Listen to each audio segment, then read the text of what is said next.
Gawa tayong merienda ngayong mainit ang panahon. Namiss ko biglang kumain ng maruya, baduya sa amin kung tawagin. Sakto naman, hinog na nga itong saba at ang gagamitin kong pambalot sa saba ay itong ang hot cake mix. Minsan talaga mahirap din yung nasa loob ng bahay. Palaging gutom. Buti na lang, napakadali lang naman gawin itong maruya. Pagkatapos kong ang balatan, hinihiwa ko lang ito sa gitna para medyo lumiit. Kasi ang gagamitin kong pan ay yung pancake pan.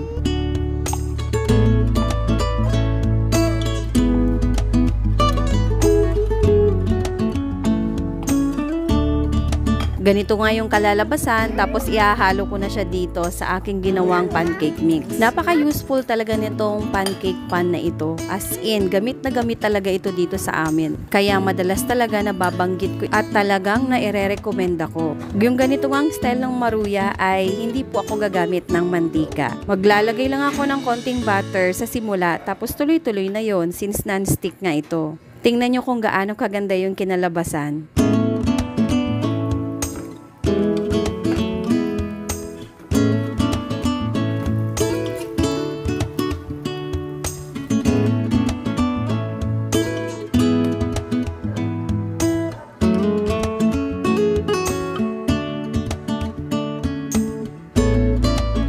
Siyempre, masarap ito i-partner sa ice choco. Kapag nagkikrave na sa ice choco, ito nga yung ginagawa ko. Sundin mo lang yung measurement na 2:3:2.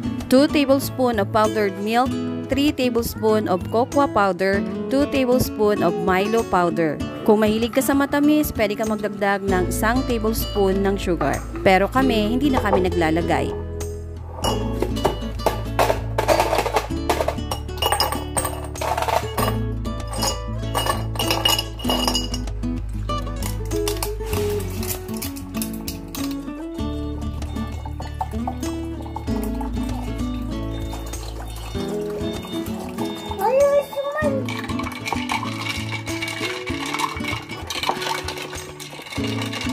Ganun lang kasimple, nakatipid ka pa.